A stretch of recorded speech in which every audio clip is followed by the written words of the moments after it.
This isn't your average business podcast, and he's not your average host. This is the James Altucher Show.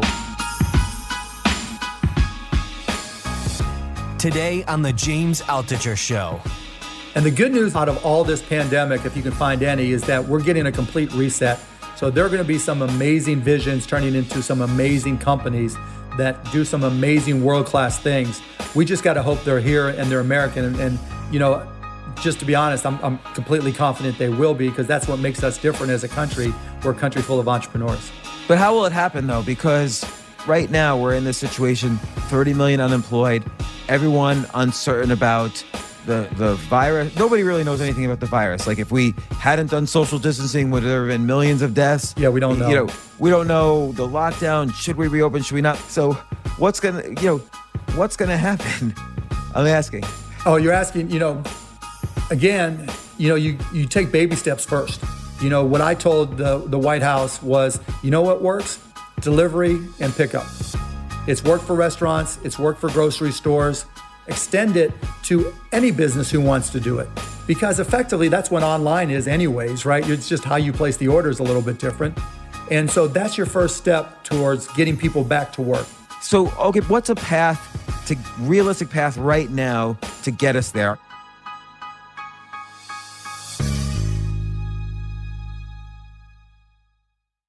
My health is really important to me. I know I'm more creative when I'm healthy. I know I'm more energetic. And look, Athletic Greens takes your nutrition seriously, which is something we all should do all of the time. Athletic Greens has been a sponsor for so many years, and I really can't thank them enough, specifically because they make a product that I personally love using to support my immune system and my gut health. I really want to stress that Athletic Greens is not your average supplement. It's a high-quality product taken by renowned experts, including myself, as a way to get access to micronutrients and support gut health. And their research is impeccable and goes above and beyond anything else I've seen. You'll get high-quality doses of zinc citrate, vitamin C, plus all sorts of prebiotics and probiotics, which is great because they provide effective immune system support and improve your gut health. And it's not me just saying this. It's, again, check out Peter Diamandis' testimony. Tim Ferriss is the one that introduced me to the product.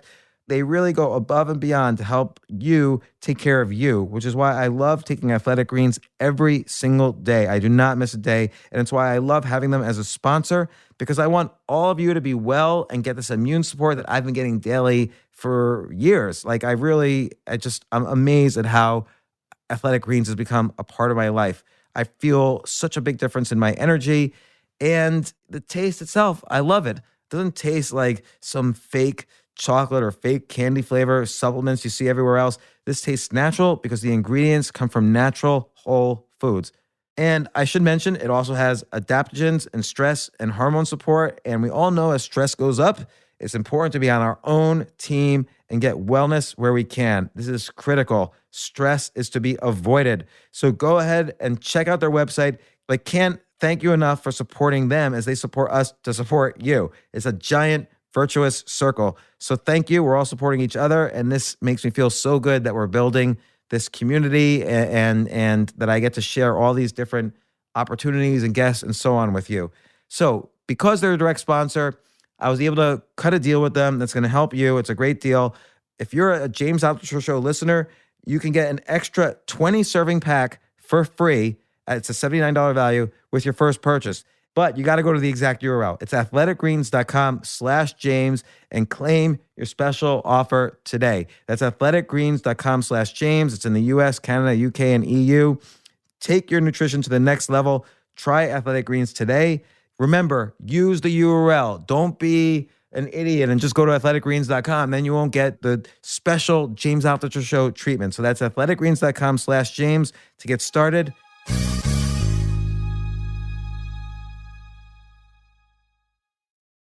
You see in my background on the right, there's a classic 1980s arcade game. So I'm 40 years behind your gaming. VR compared to Defender and Joust. Yeah. All good. All right. So Mark, thanks for coming on. And thanks, I'll start right off. So I've got on Mark Cuban on the podcast. You might know him. He's the owner of a little local basketball team in Dallas called the Mavericks. He's also a regular on a TV show that's about sharks and fish and other water-related activities. He's on Donald Trump's the Open America Council. What's the official name of it? I feel I like don't the name know. changes. I don't even know. It's like the council The for open up the economy type thing. right. And so this is the critical issue right now. We've been through this horrible. Not only was the health crisis horrible, but the economic shutdown's been horrible for tens of millions of people and potentially more. First question I'll ask though is, Mark, what's up with TikTok? Are you really making a play for it? Like, are you going to try to get millions? Are you learning the dances? You have instructors? Did you not ever watch Dancing with the Stars? I already could dance. That's so right. I brought dancing to TikTok. You invented it on TikTok. No wonder. Got 300,000 followers. I'm going to have to catch up. I know, and I'm not even working hard. I started back when it was Musical.ly. And actually, when it was Musical.ly, I forget the guy's name, but I reached out to him and said, this is great. Can I invest? And they had just raised like $500 million or something crazy.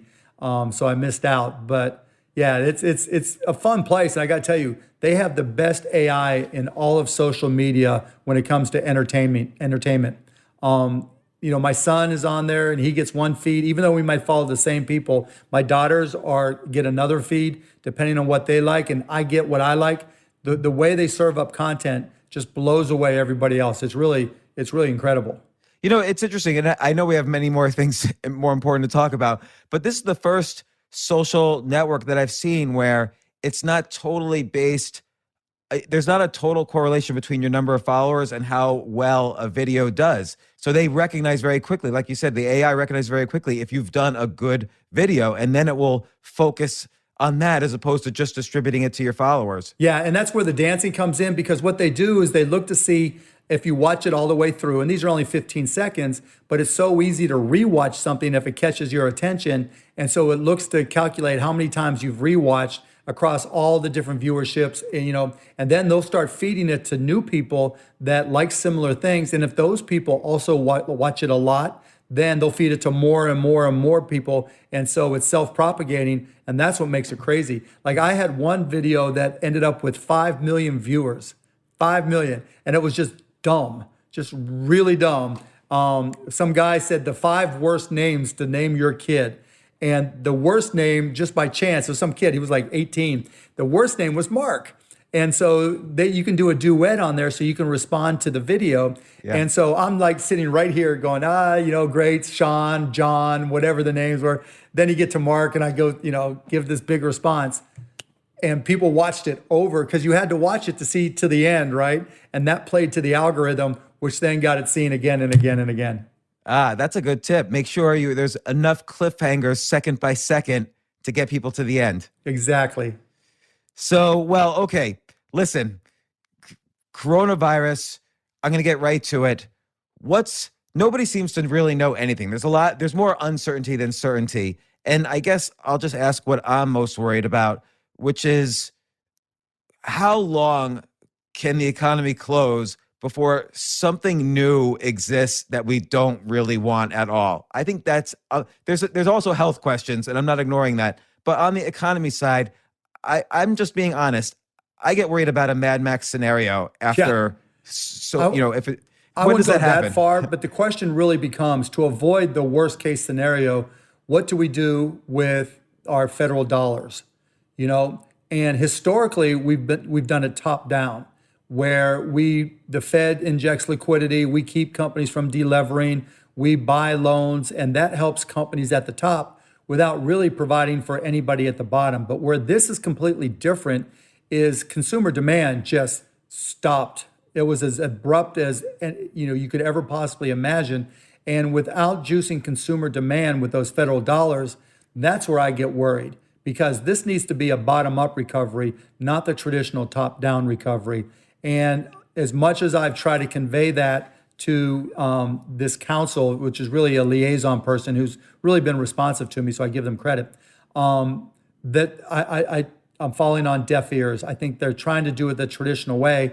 And you see that not so much with the PPP. I mean, the PPP program was too slow, but they had the right intentions. And then when it was slow, the payroll protection program had to be immediate, because the only way you're going to protect and keep people on the payroll is if you get money into small businesses' hands immediately so they can afford to keep them, and it was just too slow. And now you've got this catch-22 where they furloughed or laid off people, and obviously to the tune of 30 million people at least.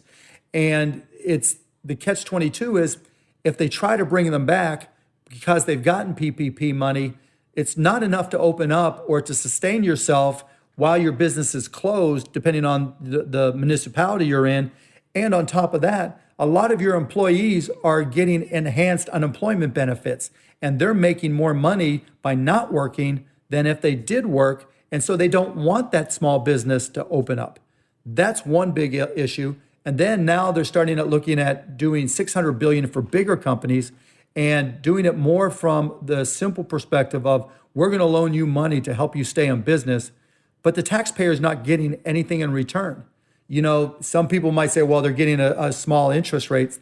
That's nothing. I mean, this is our opportunity to try to deal with the inequalities that people at the bottom face versus people like you and I, and start saying, okay, if we're going to loan money to these medium or bigger sized businesses, we need to start getting some equity. We need to get some warrants. We need to get some options, because if those companies need this money to survive, any other smart investor, whether it's me, you, or the superstars like Warren Buffett, et cetera, they're going to ask for warrants. They're going to ask for options. They're going to ask for preferred stock.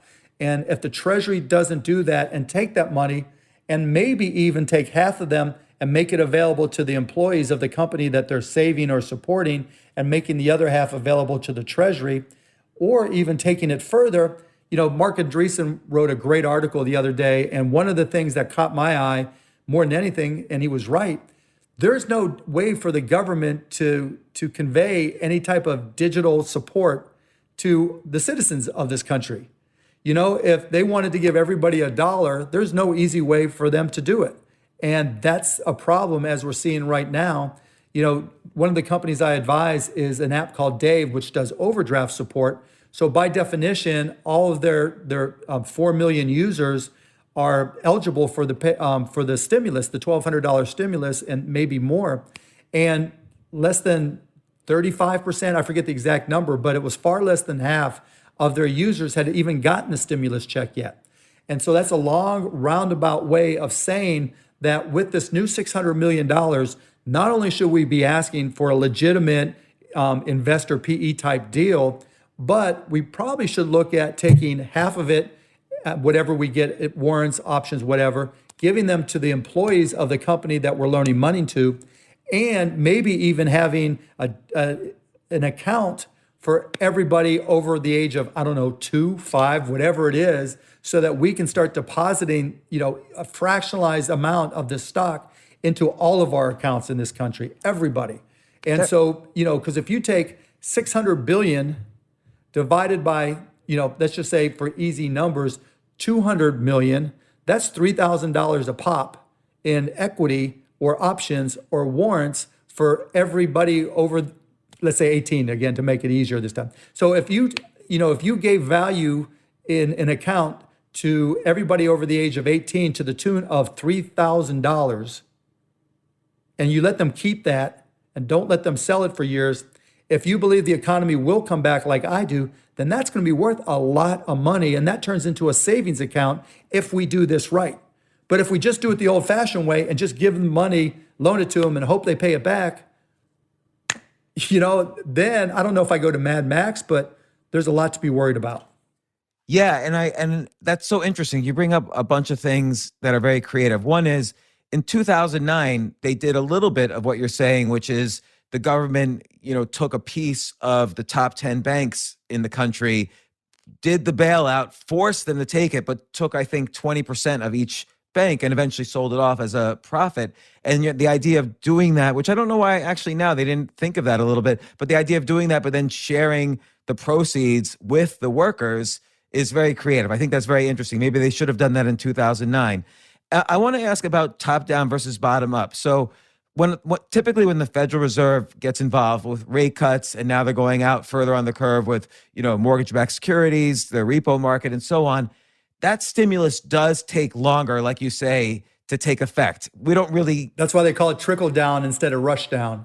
Right. Like there's no real benefit immediately, particularly when we're all locked in our houses, because there's no reason, there's no reason to spend money. So velocity of money goes to zero. And what are we going to do? Buy a house now because interest rates are low? We're not doing that. But so let's go to the complete other side.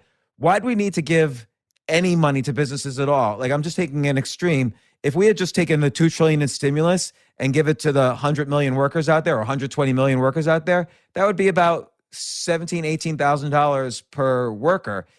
Is that an option you would have considered? Oh, absolutely. And I don't even look at that as UBI. So let's not get into that conversation, right? That's a stimulus program. Just like we gave 1,200, why not give 5,000, 10,000, 12,000? And after, almost like they did with PPP, you can only spend so much on rent and utilities, but you have to spend it. That push up, that consumerism is what I think would work far, far better. Because if you save some of my businesses, if you save banks, whatever, now you don't want banks to go bust because you don't want there to be a run on people's savings accounts and stuff like that. But real estate companies and other companies where the Fed or Treasury is looking at buying loans, I'd much rather see that spent at the bottom up, because if you create demand, those companies are staying in business and you're encouraging entrepreneurship.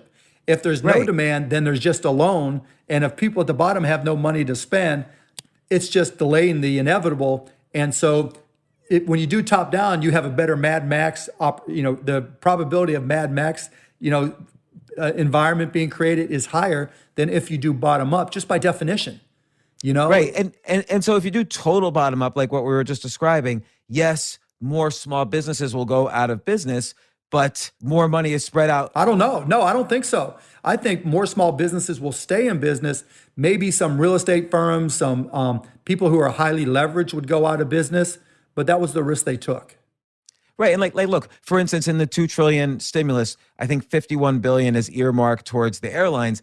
Airlines are kind of used to going bankrupt. Like that's par for the course if you start an airline. So why do we need to send $50 billion to them? That could have gone to, like you said, no one's even flying the planes now. So that money doesn't exist anymore. It's just sitting in Delta's bank account. Well, the question to ask is, how long does it take to start a new airline, and what happens if they go bankrupt? And if they go bankrupt, they get debtor financing and they start again. Right. And so whether you pay up front or pay in the back, and whether you want those employees to go on to the unemployment rolls, I don't mind subsidizing. So effectively, it's 6 of one, half dozen the other if all the money goes to employees, right? So whether you're right, so if the money for Delta goes to their employees and some overhead to pay the rent, okay, that's not bad, as long as that company is giving something in return.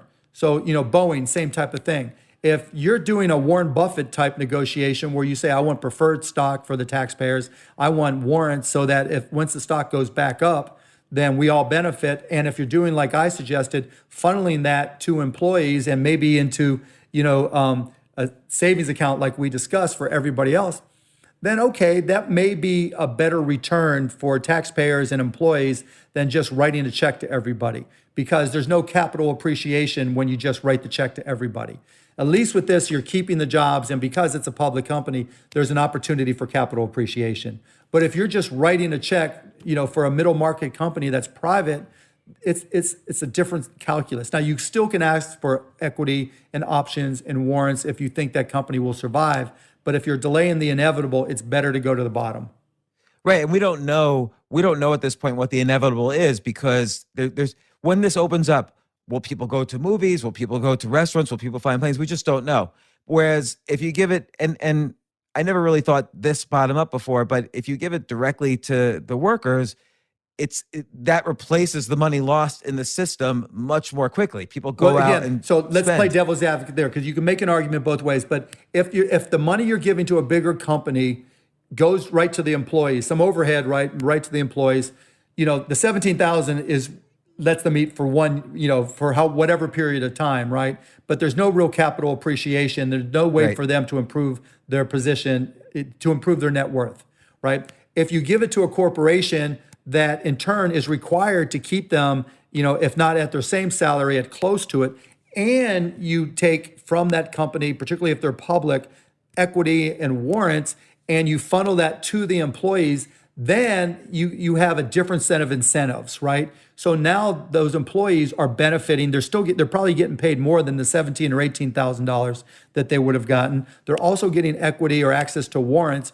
which allows them to increase their net worth if they work hard and things work out. And so that puts them in a better position than just writing them a check, right? And so where you have a lot of employees, that's one thing. Now, where we get into, mid-market, particularly for investment companies where there aren't a lot of employees, that's a different calculus, right? And so, where your gain or loss is completely different. So I'm not here to try to save the airlines, but given where we are with the amount of unemployment, it's cheaper to keep them employed, and particularly if it can lead to increased productivity and some return on their time, right? Because that's really what gets you out of all this, is increasing productivity for the entire worker base. And so, where you can increase the productivity the most and benefit with some capital appreciation that goes back to the workers, I'm a fan. If it's a situation where this is just financial engineering and there's not a lot of employees, there's just a lot of leverage, then you can die. Right. And so the situation we ended up in is exactly that. Like, that is actually what happened, is what you just described. They didn't do the 2009 deal or the Warren Buffett style deal where he gets special terms and gets equity and so on. They did this where they just gave out hundreds of billions to small businesses, some of them not very small, in fact, many of them very big.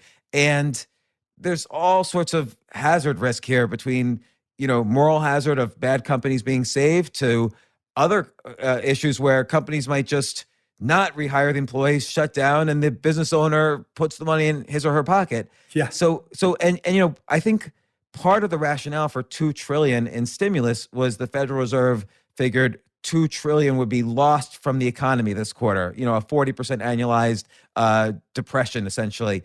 And again, I don't see how the money is going to get into the system the way they did it. Like you said in other interviews, it's too slow getting to the actual worker, because the workers aren't getting it till we reopen the economy, and there's uncertainty there. And 1,200 does nothing for anybody. So I just wonder, again, what happens from here as opposed to what they should have done. But I like your plan. I wish they had done that. Yeah, no, look, you need the productivity. For us to get out of this, there needs to be productivity. Right? It can't just be, here's money, do with it what you want. And there's different ways to do that.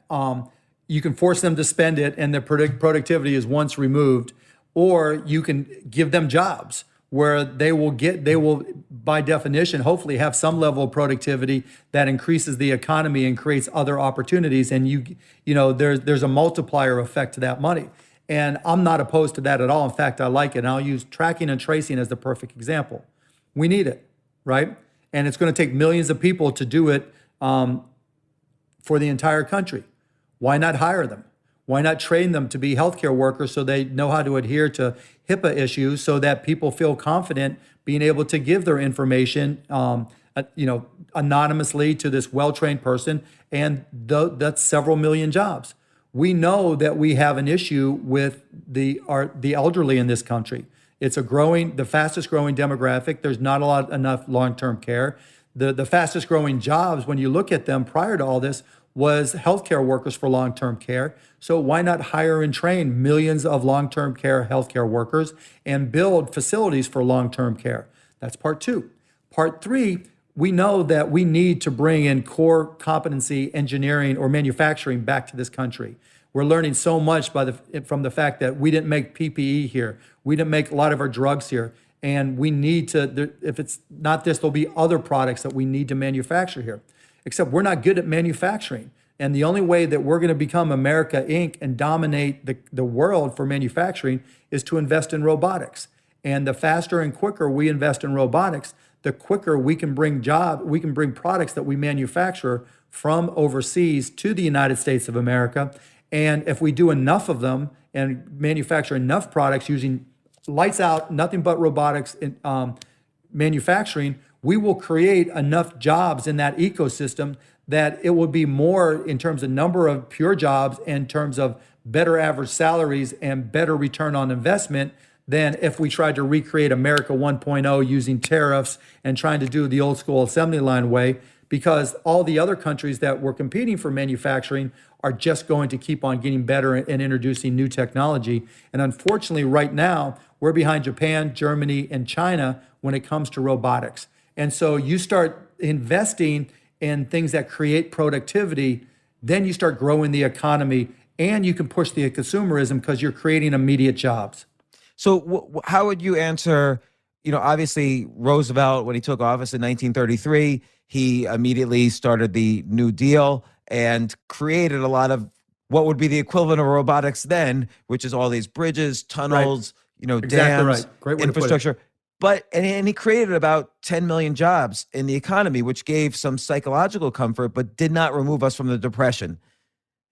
Like, how would you? It still kept the economy honestly, low. it took the war to get us there, and I'm not the historian, but it certainly got us further and put us in a much better place, right? And I think we're in a much more global economy right now, and so I just think that the entrepreneurial spirit of this country will be able to invent new ways of doing business that will create jobs if we can keep things moving forward.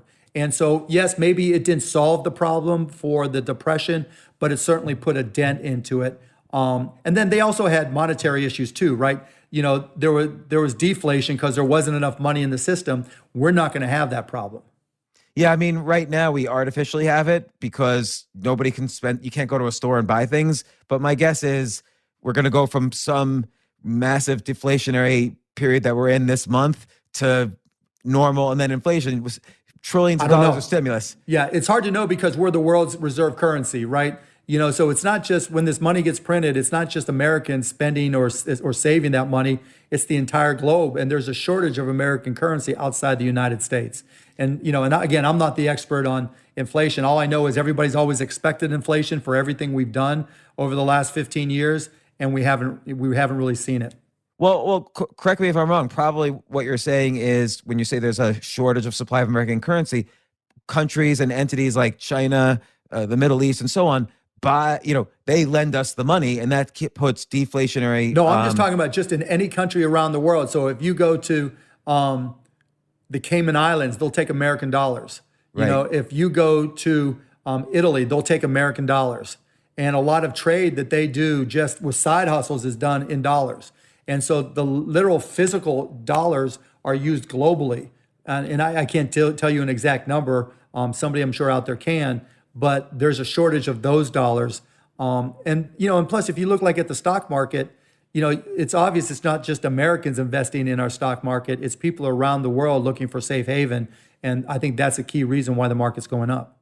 Yeah, that and the fact that we never, like you said, we never seem to have inflation every time we do these money drops. Even though our currency is yielding 0%, all the other countries still buy our treasury bills. So it's like we never, at some point, maybe that runs out and then you have the hyperinflation, but our debt is denominated in dollars. People buy those dollars and boom, we're fighting against deflation, and now it's even worse. And the only way that works, in my opinion, again, I'm not the world's greatest economist, but is if we keep on investing in American ingenuity and technology and pushing the ball forward. We need to continue to be that country that invents all the new stuff, right? If you go back and look at the greatest technological innovations of the past 50 years, most of them come from American companies. Now, a lot of them were immigrants who came here and started those companies, but still, they originate here, and we get the greatest value. I mean, English and American rules define the internet and continue to define the internet, define networking and continue. Even though Huawei and some and Chinese companies are trying to have an impact there, we still lead the way. They still have to copy our technology, and we have to do that with AI and robotics. And that's one of my concerns, not to get too political, but neither party has anybody with a clue at the top about technology and where we're going. And that's a real problem because that's how we're going to compete. That's how we're going to recreate the economy. That's how we're going to get our growth. Right. So, I mean, do you ever get, and this is like not quite a tangent, but I'm just curious about this. A lot of what's held us back on AI and big data and maybe sequencing genomes, genomics, might be ethics issues. So China can go head first and not care about the ethics issues. But right. we get nervous about everything. We always have to debate like, oh, should we work on cloning, or is AI going to go too far, or is automation going to go too far? And then we have movies like The Terminator that say, yes, be scared. Like, do you think we kind of stop ourselves? No. I mean, because if you look at the dominant companies, the top 10 dominant AI companies, probably 7 of them are US based and the other 3 are Chinese. And that's a challenge. And I think those 7 companies that are ours recognize that they've got to push forward. And that's scary in and of itself, particularly when we talk about breaking up big tech. And I'm not saying that there aren't antitrust issues. I'm not saying that there aren't decent reasons to have the discussion. But I look at it and say, we need to dominate in AI.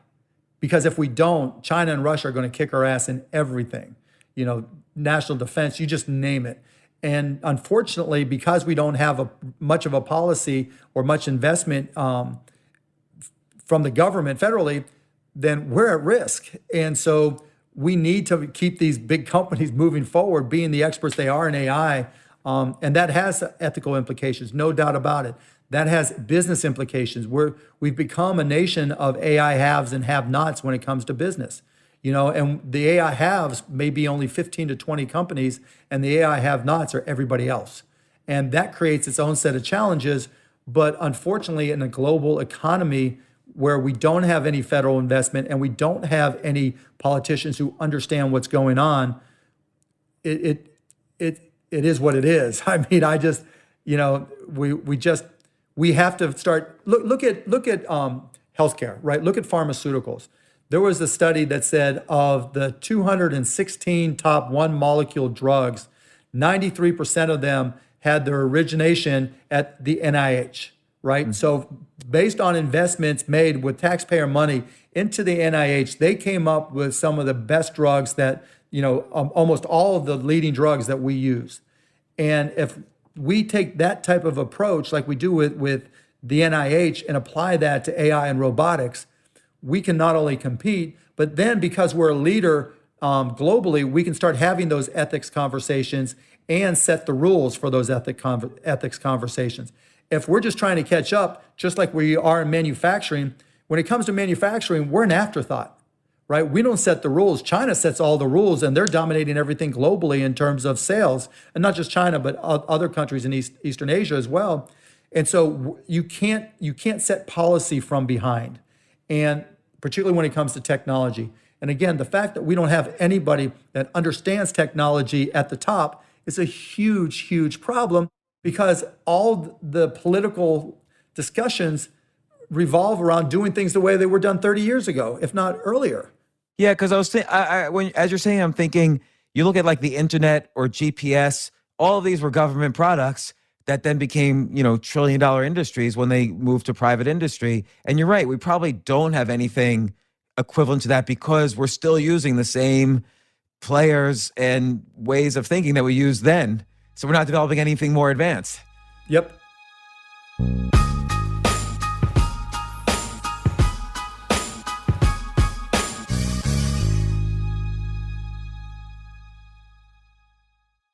I personally love feeling like I'm taking good care of myself. And I especially feel this when I take my daily dose of Athletic Greens. They really go above and beyond to help you take care of you, which is why I love taking Athletic Greens every single day. I do not miss a day. Athletic Greens is not your average supplement. First off, I love the taste. Second, it's a high-quality product taken by renowned experts, including myself. My friend Tim Ferriss is actually the one who introduced me to it years ago. I've seen Peter Diamandis' testimonial on the Athletic Greens website. So if you take it, you're in really great company. These are the experts. And it's great because they take a holistic approach, which is important to me. I don't want to put anything synthetic or bad for me in my body. I'm trying to constantly improve my diet, improve my health, improve my immune system. And Athletic Greens really has the same goal in mind for you. All the ingredients, and there's 75 in total, are highly absorbable and sourced from whole foods. And their research alone makes them a standout product for me. They've been a sponsor for well over a year. I love the product. I love how it tastes. They didn't just go to market and try to spring some random product on you. They spent 10 years with top nutritionists, naturopaths, and doctors to create their comprehensive formula. Athletic Greens really takes your nutrition seriously, which is something we all should do all the time. The formula is designed to help you adapt as your daily needs change due to stress, sleep patterns, or an imperfect diet. And these things are critically important for a good, well-functioning, healthy life. And if you're wondering what's in it, here's a sneak peek. You'll get super high-quality doses of zinc citrate, vitamin C, prebiotics and probiotics, which is great because they provide effective immune system support and improve your gut health. It also has adaptogens and stress and hormone support. And we all know as stress goes up, it's important to be on our own team and get wellness where we can. This is so critical. Stress is just bad for you. So listen, because they're a direct sponsor, I'm able to work out a really good deal with them. I love this company. I love the product. It tastes great. Here's the deal. If you're a James Altucher Show listener, you get an extra 20 serving pack for free. That's a $79 value with your first purchase. Just do this. Go to the exact URL that I'm telling you. Just jump on over to athleticgreens.com/James and claim your special offer today. This is available in the US, Canada, UK, and EU. That's athleticgreens.com/James. And look, don't just go to athleticgreens.com because then you're missing out on the $79 value and you're not helping anybody. So just don't, I told my friends this, go to athleticgreens.com/James. They just go to athleticgreens.com. I'm like, are you guys idiots? Just do the smart thing. Every penny counts and be smart about it. So take your nutrition to the next level. Try Athletic Greens today. That's athleticgreens.com/James to get started. And I just want to say to Adam, who's the CEO of Athletic Greens, if you're listening now, thank you. This has been a huge support for the podcast, and I love the product. I love what you've been doing. And to my listeners, I also want to say thank you for listening, and thank you for showing up for our sponsors. You're the reason they keep coming back, and I really know this because we have if you're listening to this, I know you're a high-quality listener of podcasts because we get such great feedback from everybody, from you guys to the sponsors to the companies we work with. I feel really proud of the podcast and the value we're bringing right now. Now, here's the show. And remember, the link to try it out is athleticgreens.com/James.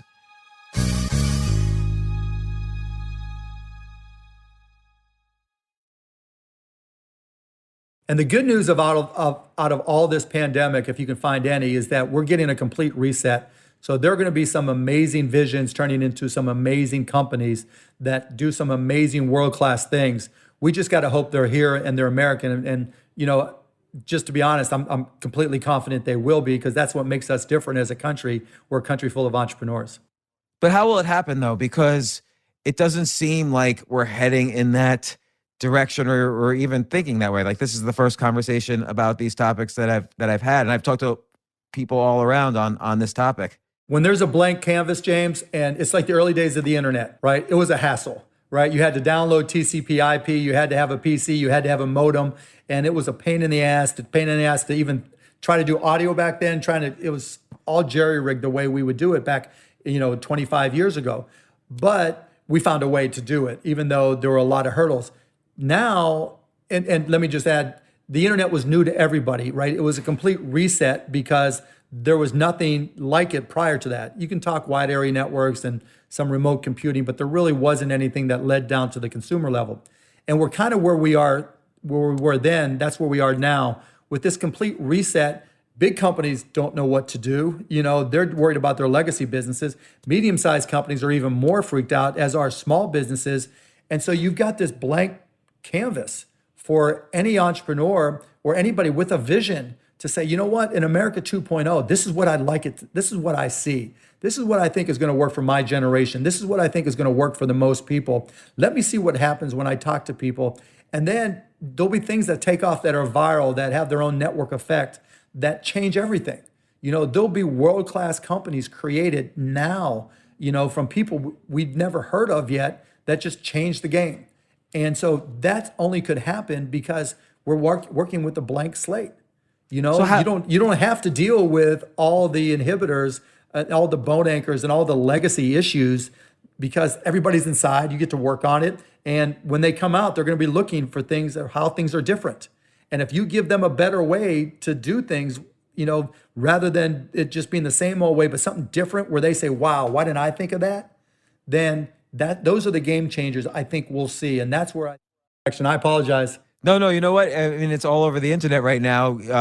Bandwidth is exceeding demand, or demand is exceeding supply. Yep. So okay, but what's a realistic path right now to get us there? Are you talking about starting from private side? Should we even care about the public sector? I mean, I've gone a lot to cash for the very reason that I think the best investments are going to come on the private side. I'm not looking for another way to make PPE or isolation gowns or masks. I'm not looking for a way to reinvent Uber or Lyft. I'm not looking for a better way to do Airbnb. None of those things. I'm not looking to be the next,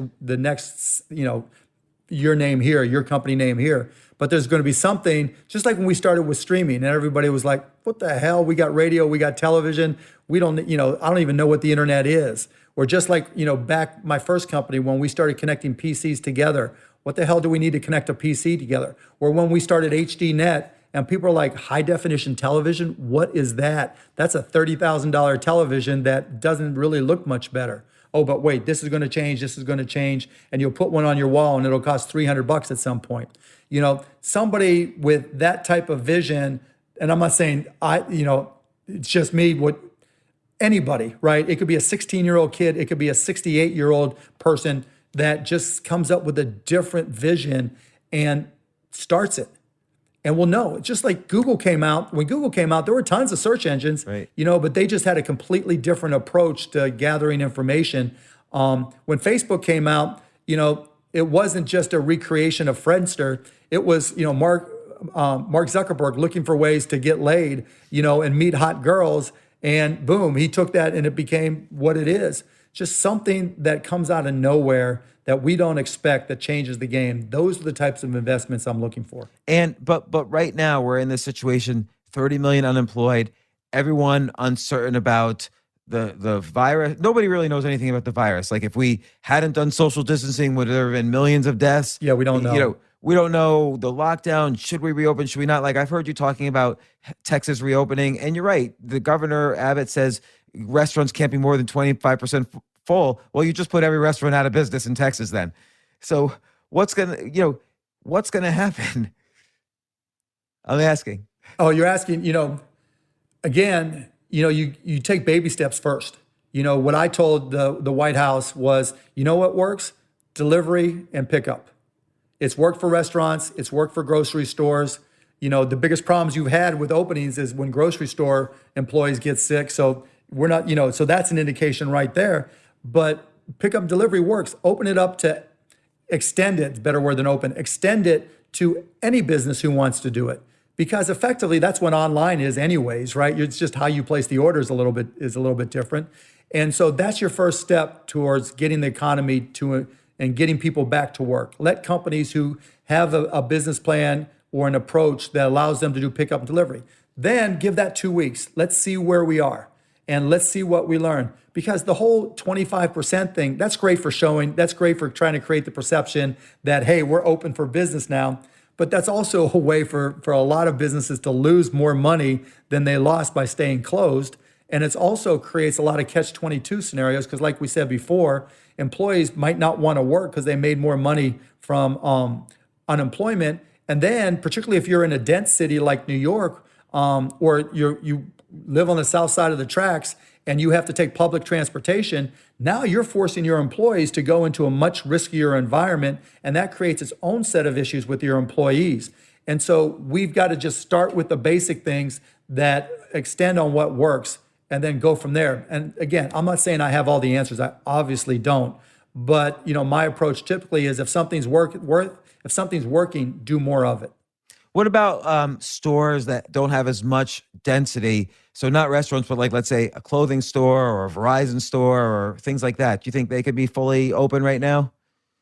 I mean, no, because there's so many protocols that we haven't defined yet. You go in and you try on a jersey or a dress and you decided you don't like it. Just put it back. You're in a dense environment and you have a shitty HVAC air conditioning system. Somebody walks in that's sick and you just recirculate the germs. Are you looking at checking or making sure that all the HVAC systems are in place and have their filters changed? And I'm not saying that you have, somebody go and audit every little business before they open, but at least give them a set of protocols / guidelines for them to follow, because, employees will help you self-regulate, and your customers will very quickly help you self-regulate if you don't do those things. What if we said, okay, you're open, but the employees need to figure out how they're going to be safe, and everybody's got to listen to them. I know that sounds a little idealistic. That's a better step, but you know what? It still doesn't change the economics. And it still doesn't change the demand curve. You can get all your employees in and you can get them open up, but that's not going to make people buy, particularly when they have uncertainty and they're learning more and more every day they need to save for a rainy day. And so we need to go back to those things we discussed and create demand and try to find ways that improve the economic position and net worth in particular of employees. But like right now, it's, we don't know, this virus is going to stay with us. Maybe it's going to go cycle. There's going to be a first wave, second wave, a second season, some months where it doesn't exist at all. There's so much uncertainty, and that's not going to go away. We're not going to have a vaccine next month. Maybe we'll have things that alleviate symptoms a little bit, like they're doing these tests. But this uncertainty is going to live with us. But then you look at the math, like Texas has a population of 30 million. There's, I don't know, not even 30,000 cases. There's some smaller percentage of that of, deaths, which is sadly, mostly the elderly. Is there a way to factor in just the statistics of this to reopen? That's tough, because we've got to get further along first, because every day you read more about more symptoms that are more evident because of the coronavirus.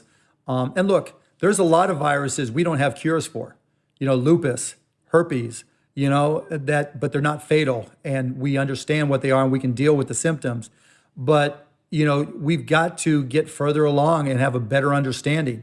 And we just don't know if there's just outbreaks and that jacks up the number, because we've seen that with other viruses as well, whether it's the flu or whatever, and maybe it burns itself out. There's so much we don't know yet that we can't rush. But the more, as we get a better handle on the data, right, from more testing and more hospital-based information and more from doctors, and we go back and look at things, then we'll have a better understanding. The perfect example, now you start to read that younger kids have had strokes as a result of COVID, right? And there's people that, but do we know whether or not younger people with strokes in the past, was that the result of COVID? We didn't know if COVID had existed before Wuhan made it an issue, right? It's possible it existed before. There's so many things we don't know. And I'm not saying that's the case. We just don't know, you know? We don't know if it was created in Wuhan or just discovered in Wuhan. Right. So, I guess then it gets into the political realm, because again, it doesn't feel like in the short term what you're saying is going to happen, which is that, great discoveries in AI that's going to then, spur the economy and so on. So it does seem like parachuting dollars onto the worker and maybe slight reopens will spur enough demand. And again, I guess I get worried, how long does it take before everything combusts? Or is there a political solution? Like, I know you mentioned, I think it was on Yahoo Finance, you mentioned you haven't closed the door on a presidential run in 2020. Again, all just gossipy stuff aside, like what's the path that takes? It has to be, we've already seen crazy stuff happen. There have to be something else that just wasn't expected, or, people come to the realization that we need somebody who is that this is going to be a technological solution. This is going to be an innovative solution and not driven by dogma. And look, I don't care if it's me. This is not about me being president. It's just, there's a hole there. And the really sad part is when we went to the primaries, we didn't have this in mind. We didn't look at candidates or try to choose candidates that were going to be the best for dealing with this pandemic. So now we have a world that we're going to be voting on in November that has candidates for a world that we, had nothing to do with what we're dealing with now, and that's, a disconnect that is a problem. And so when I say, there's a 10% chance and, it takes something really outrageous to happen, it's not inconceivable. And that's why I'm keeping the door open. And again, I say it all the time, you don't have to be the leader to be a leader. And by keeping those options open, by having these types of conversations, then maybe somebody will say, whether it's Mark or somebody else who looks at these same type of things and understands them better and is smarter about them than I am, then maybe we get that person, whether they're running or they're in a powerful spot, whatever it is, there's just got to be somebody who's considering all these alternatives as opposed to doing it the Republican way or the Democratic way, because that's where we fail miserably. Yeah, I mean, and everything's so polarized now that if one person says X, the other 60 million people have to say the opposite of X. Yeah, it's and horrible. So yeah. And so that's why that door is still open. And again, I want to keep it open, and it doesn't even have to be for me. Right. Well, I mean, the path to it is, and I wonder if this is a possible path, which is that technically speaking, Biden hasn't secured the delegates to get the majority. Is that a path where there's a brokered convention and they call you? Because if it were me, it'd have to be an independent, right? Because the part of the problem is it's so partisan that everybody, down ballot on their Democrats are going to be about, okay, are you going to get me elected? And it's the same on the Republican side. It's going to have to be somebody who's able to come in and say, I don't care what either side thinks. I'm going to put the best person in. And you know what? Instead of having more conservatives on the Supreme Court or more progressive on the Supreme Court, I'm going to make sure it's always balanced. Instead of having, as many conservatives as we can get in the judicial body, as many conservative judges as we can get, no, we're going to have one, for every conservative judge, there's going to be an independent judge, there's going to be a progressive judge, so that we have balance and, openness of thought. And we look at this as, what's best for the country. You're not going to get that by going through a traditional party.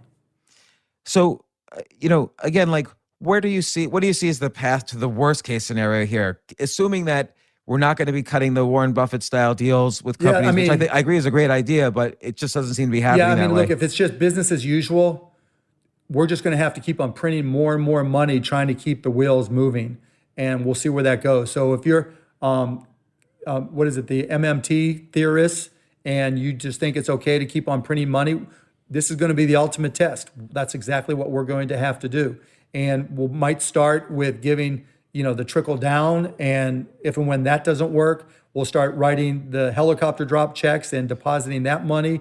And if that doesn't work, then we'll try something else. What I get worried about is the mental health of everybody. Yeah. Because all of these financial engineering, no matter what theory you're using, we're all just inside our houses. We're not like spending. But people are getting, calls to mental health hotlines across the United States are up by like 25x.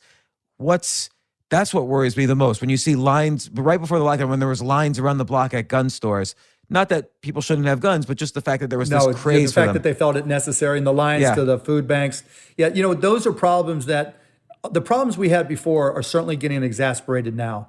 And the idea is that, look, again, it goes back to a jobs program. If we're having to deal with mental health, let's deal with mental health, because it's not going to just go away because the economy gets better. And those are, depression doesn't just go away because you have more money. Those are ongoing issues that people have. And so let's invest there. Let's, create jobs there. Let's create programs. Let's create facilities that really provide the support that people need for any and all mental health issues. That's the way you approach it, and you can't say, this is a byproduct. No, this has been an intrinsic issue that we've had for generations, and we're just becoming, aware of just how bad it is. And this is just exasperating. So let's deal with the core problem instead of just saying, okay, here's a symptom. What can we do to make it go away? Yeah, I agree. And for now, I think, though, just they are going to just keep trying to print money, try to bail out industries. Because like you mentioned, maybe commercial real estate's the next to fall. We don't know how many industries are going to have a 2008 style financial collapse on top of this one. Yeah, I mean, retail real estate. The risk doesn't leave the system. Just always remember that whenever we make a move and you take, and you provide any type of shared asset, the risk doesn't leave the system. It's just, you try to push it around to where it's noticed the least, but it's still there. And until we recognize that and really try to deal with the core issues, it's going to be scary. And in sports, obviously, this is a big industry, NBA, NFL, and so on. Correct me if I'm wrong, 15% of gross revenues in all these sports is from ticket sales, which doesn't seem like a lot, but it does lead It to. adds up. Yeah, it adds up. And so what does that industry, I mean, you've been doing a great thing. It should be noted, you've been paying the hourly workers that work for the Mavericks and the arena and so on. You've been kind of a model of how this should be done, and many people aren't. But how does this play out? I don't know. It really doesn't matter, honestly. I mean, it's going to cost me a lot of money. It's going to cost a lot of my peers a lot of money. Sports helps from a mental health perspective. And so if we can play, and when I say that, I don't mean it's curative, but what I mean is it's a diversion, and it's something for us to get excited about and be positive about, and something to cheer for.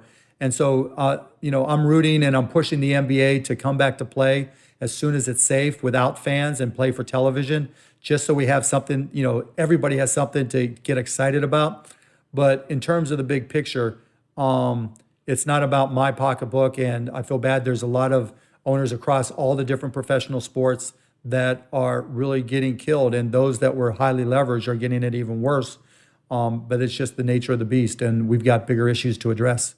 Yeah, and so I guess finally, just realistically, we've talked about this from a variety of topics, from the idealistic to what's happening now. But how do you see this actually playing out in the next few months? I know you're trying to get me there. I just don't know. I really, really don't. I don't know where the zigs and the zags will be. I don't know what the virus will do. I don't know what the vaccines will be. But again, I'm a big believer in American exceptionalism. I'm a big believer in science. And I think, like the Manhattan Project, I mean, we're in a war. Fortunately, it wasn't domestic for us. But if you look at our allies, and this is the conversation I've had with my kids, I'm Jewish, and I had relatives that just got swept up and exterminated. We've read the Diary of Anne Frank, our kids have, and we discussed that. You've got, in London, the bombs were falling. I mean, and they came back from that. You go to, war-torn countries around the world. Look at, kids in Syria right now and in Iraq, where, Bosnia Sarajevo, 20 some years ago, we're resilient. This country's resilient. We're, humans are resilient. The question becomes, how agile are we? How adaptive are we? How innovative are we? And I don't think there's any country in the world that's more adaptive, resilient, and innovative than we are. We are a nation of entrepreneurs, and that's what we do. And so while I hope a lot of these programs work and, exceed all expectations, even if they don't, I think when we get to the other side, that American ingenuity, that entrepreneur in us all will take over, and that'll open up some doors that we didn't expect and get us through this. It's happened before, and I'm confident it'll happen again. Yeah, like maybe there should be like a Manhattan Project for AI. Well, exactly, or robotics and AI. Anything where we have to compete. Look, every company always wants to control their own destiny. Every human wants to do their best to control their own destiny as best they can. And every country should try to do the same thing. And that's where, not having an understanding of technology, we don't understand how we relate to other countries in the world and how we're going to have to compete over the next 50 or 100 years. It's foreign to our current leaders in both parties. They're just not built that way. They're just not in tune to it, no matter who they're trying to listen to or be updated about it. It's just foreign to them. And that just can't be. That's a huge problem for us, and we have to solve that. So when you communicate this to the Open America Council, and you mentioned you have a liaison, you mentioned in other interviews you've talked to this liaison every single day, and you've also mentioned you're unsure if they're really taking action on anything, but is there a chance for a technology department or? Oh, I'm beating the hell out of them every day, trust me. And I'm making sure at least it gets on people's desks. Now, unfortunately, again, in both parties, you can get it on their desk and it doesn't mean they're going to understand it. And there's a 99% chance that they won't. But I'm going to keep on banging, and I'm not going to stop. And I'll keep on talking out publicly, because if we can get enough people recognizing it and confirming it, then maybe politically it'll be in their best interest to move in that direction. And that's what I'll keep on trying to push to do. Again, you don't have to be the leader to be a leader. And I'm not just talking about me, but it's anybody out there. We all need people to stand up. I've got all these corny sayings now that I use to motivate myself, right? And it's just like, for anybody to be a hero, we all have to be heroes. And if you're watching this, listening to this, whatever, and you have an idea, just ask yourself, why not me? Why can't it be you? Why can't it be your idea? Why can't it be your company that changes the game? No one ever, for me, you, anybody, no one ever thinks this is going to happen to them when they're going through it. No one thinks they're going to be part of something that amazing. They hope so, and you try and you push, but it takes a little bit of luck and it takes a little bit of kismet, but there's no better chance, no better opportunity to get lucky than right now. So why not you? You know? Right, and I guess, like you say, demand is down because we're all inside, but there's certainly opportunities to create AI, or even if you don't know programming, even if you're not a technologist, you can create the idea that could potentially help look, and it's not society only as it big is. things like that. Side hustles are going to go through the roof, right? Because there's going to be so many inconsistencies and a lack of trust that people will trust the people in their neighborhood first. And so if you've got something you can do in your community that is going to, be productive, give people, a better life, give businesses a competitive advantage, whatever it may be, you're going to be able to do it and get paid in cash and start your own little company and grow it that way. There's just so many ways to get that start, but you just got to start, Yeah, no, I'll give just an example on the local side. So imagine if this is extended and restaurants are really sweating it because of their seats and rent and so on. You could imagine a restaurant moving to a space that's just a kitchen and just doing delivery. So they cut their expenses by 80%, focus on Uber Eats and Grubhub and stuff like that, and then they could start making absolutely. making And money. I've actually talked to particularly fast food restaurants, and actually a couple of really nice restaurants in Chicago where that's exactly what they did. They amped up locally. They went door to door basically and really connected with their community and said, you know what, the dining room's closed, but here's the deals that we're doing. Here's a feed your family deal that we'll drop off, touch free. And their business is actually about break even, about where they were in terms of sales, but they're making more money because their costs are lower. And, Sonic, which is a drive-in restaurant here in Dallas, is up 20%. They're killing it because that, supports social distancing. The other example I always use that you can do in any community, all businesses are going to try to reduce their touch points, right? We're going to want to, have fewer places where you touch. Amazon Alexa, Google Home, Microsoft Cortana, those are all voice activation, ambient computing environments. If I were 16 and struggling, I'd be learning every bit I could about how to do those and going to businesses and saying, look, you need to reduce your touch points. Let me show you how I can put these little Amazon Alexa devices so people can connect them to whatever we need to connect them to so that people can give voice commands and not have to touch things. Sorry, something went wrong. But there's so many ways to be creative that you just have to take that first step. And you know what? Side hustles, are going to save the day, particularly in underprivileged communities, because those are going to be the people that everybody trusts because they're from the neighborhood. And that's how some amazing businesses are going to be built. And I use the Damon John example all the time. He started FUBU by selling T-shirts on the corner and hats that he made, literally made. We're going to be back to those times again. Well, Mark Cuban, look, I appreciate the time you spent. I know you're very busy, and you've got the Fish TV show thing happening, and your little basketball let me just team. say, Shark Tank on Friday nights on ABC. If you want to get fired up about business or just watch a good show, turn us on. They're actually still original episodes that we filmed before. Yeah, and by the way, I did use that show when my kids were growing up to teach them business. I would pause the show. Okay, she just asked for 15% for $225,000. Why did she do that? What's the actual valuation of the company? Would you invest? It's the best learning reality. If you want to learn business, it's the best reality show to either learn or teach. And that's exactly why I do the show. Because it sends the message that the American dream is alive and well, and parents love it when their kids start businesses, and it teaches them how to do that. I can't tell you prior to all this how many people would stop me or email me all the time saying, my son or daughter started a slime business, or they started selling bracelets, or they did this or that or this, or they understand what I do in my profession. And just that's why I do the show. It used to be, and now that we're back on Friday night, it may be again the #1 show in all of television watched by families together. And that's why I do it. Yeah.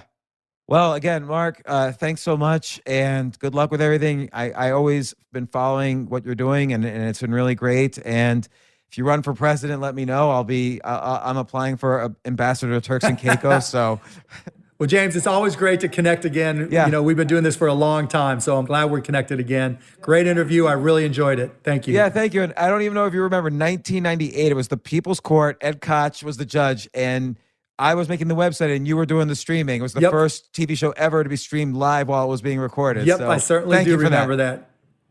Well, thanks so much. And, Jay's going to strip your recording before you logged out, but I really appreciate it once again. Appreciate it, guys. All right, Jay, I'll turn it over to you.